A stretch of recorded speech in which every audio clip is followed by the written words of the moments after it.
Hello বন্ধুরা, আমার নতুন একটা ভিডিও তোমাদের সকলকে জানাই স্বাগত। তো বন্ধুরা, বাজারে কিন্তু বেশ সুন্দর সুন্দর আম উঠেছে, আর এই আমের সিজন মানে আম দিয়ে অনেক কিছু খেতে হবে, তাই না? তো আজকে আম দিয়ে কিন্তু একটা দুর্দান্ত রেসিপি তোমাদের সঙ্গে শেয়ার করব। আর তোমরা অনেকেই বলো, দিদি তোমার রেসিপিগুলো কি সুন্দর করে বুঝতে পারি, তুমি সুন্দর বুঝিয়ে দাও যাতে করে আমাদের করতেও সুবিধা হয়। তো আজকেও এমনভাবে রেসিপিটা দেখাবো যাতে করে তোমাদেরও মানে বুঝতেও সুবিধা হয়, তোমরা বাড়িতে চটপট বানাতে পারো। তো আজকে আম দিয়ে বানাবো আম কেক। তো এই কেকটা কিন্তু মানে বানানোর পরে 1 মাস কিন্তু সংরক্ষণ করে ফ্রিজে রেখে দিতে পারো, বাচ্চারা যখন খেতে চাইবে বা টিফিনে দিয়ে দিতে পারো। তো চলো কী কী লাগছে তোমাদের দেখিয়ে দিই। তো যেহেতু আমের কেক বানাবো তাই আম তো লাগছে। তো এখানে আমি হিমসাগর আম নিয়ে নিয়েছি, আর আমগুলোকে ছোট ছোট করে কেটে নিয়েছি ছাল ছাড়িয়ে।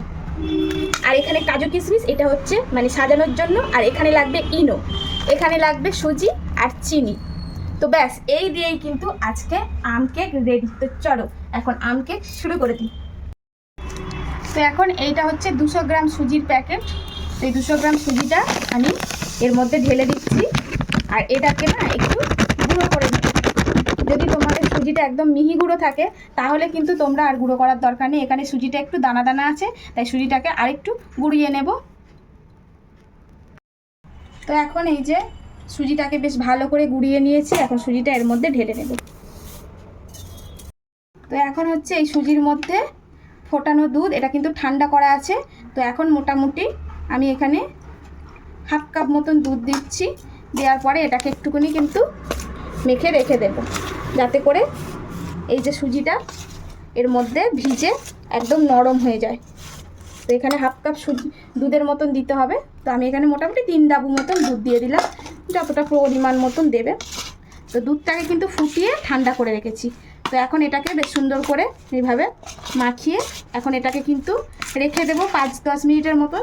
এই সুজিটা কিন্তু একদম সুন্দরভাবে হয়ে যাবে, নরম হয়ে যাবে। তো এখন ঢাকা দিয়ে রেখে দেবো। তো এখন এর মধ্যে আবারও আমি এখানে 100 গ্রাম মতন চিনি দিয়ে দিচ্ছি, আর দিয়ে দেব এখানে 2টো আমের মানে পাল্প। তো এখন এটা দিয়ে দিলাম।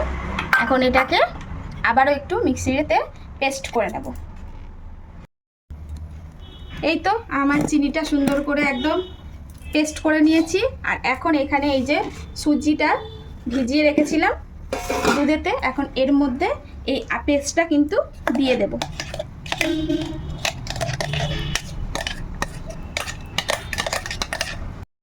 এখন এটাকে একসঙ্গে ভালো করে এইভাবে মিক্সড করে নিতে হবে।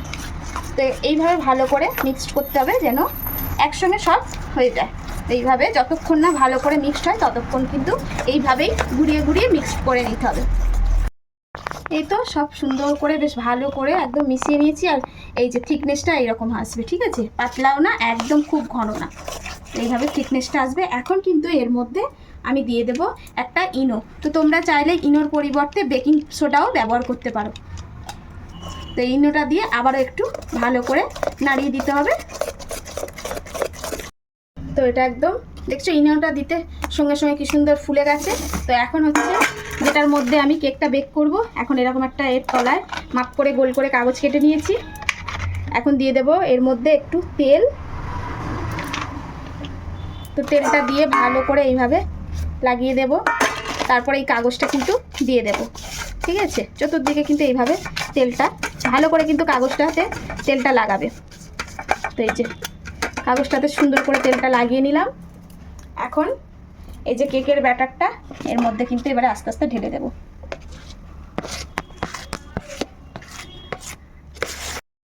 এখন একটু এইভাবে এটাকে সমান করে দিতে হবে, নাহলে কিন্তু ভালো লাগবে না। তো এইভাবে একটু সমান করে দেবে, ঠিক আছে? তো এখন কিন্তু আমি এর মধ্যে এই কাজু কিশমিশ দিয়ে এটা সাজাবো। তো তোমরা যে যেমন দিয়ে সাজাতে চাও তো ঠিক সেইভাবে সাজাতে পারো। তো আমি এখানে কাজু কিশমিশ এইগুলো দিয়েই কিন্তু সাজিয়ে নেব। এই তো সুন্দর করে সাজিয়ে নিয়েছি। তো এখন একটা কড়া বসিয়ে নিয়েছি, আর কড়ার মধ্যে অল্প করে বালি দেখছো সরিয়ে দিয়েছি। আর এটাকে প্রায় আমি 15 মিনিটের মতন গরম করে নিয়েছি ফুল আঁচে। তো এখন বালিটাও বেশ ভালো গরম হয়ে গেছে, খুব হিট। তো এখন হচ্ছে এরকম একটা স্ট্রেনার নিয়ে বসিয়ে দিচ্ছি। আর এখন এর মধ্যে এই কেকের বাটিটা বসিয়ে দেব। তারপরে এটাকে কিন্তু একদম সুন্দর করে ঢেকে ফেলবো। এরকমভাবে সুন্দর করে ঢেকে দেবো।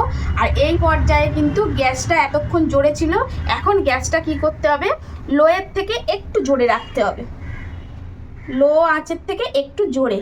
তো এইরকমভাবে আমি কিন্তু 15 মিনিট এটাকে বেক করে নেব। তো আবারও 15 মিনিট পরে আবার খুলছি।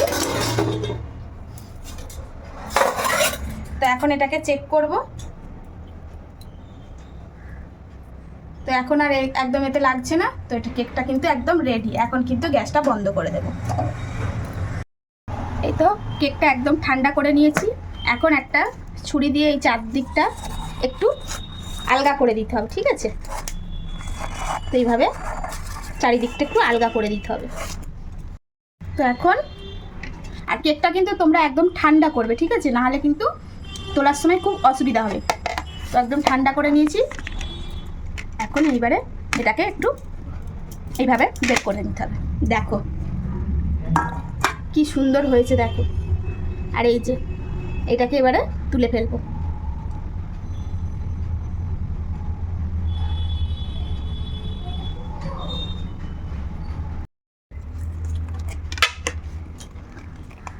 এই তো একদম ম্যাঙ্গো কেক রেডি। তো এইবারে তোমাদেরকে দেখাবো যে কেমন হয়েছে আর কি সুন্দর স্পঞ্জি হয়েছে। দেখো বন্ধুরা, এই দেখো, দেখছো কি সুন্দর স্পঞ্জি কেক হয়েছে। তো চলো এবারে তোমাদেরকে একটু কেটে দেখাই। তো তোমরা একদম ঠান্ডা করে রাখবে, একদম ঠান্ডা, তবে কিন্তু এটা কাটতেও সুবিধা হয়। তো আমার একটু গরম আছে, মানে একদম ইয়ে নেই আর একদম ইয়ে নেই, আরও ঠান্ডা করলে ভালো হবে। এই দেখো, দেখছো কি সুন্দর নরম হয়েছে। এই দেখো, দেখো কেমন হয়েছে। এই যে দেখো ভাঙছি, দেখো ভিতর থেকে সুজি দিয়ে এরকমভাবে যে কেক খুব সুন্দর হয়েছে বন্ধুরা। একদম তোমরাও এইভাবে বানিয়ে বাড়িতে বাচ্চাদেরকে দিতে পারো।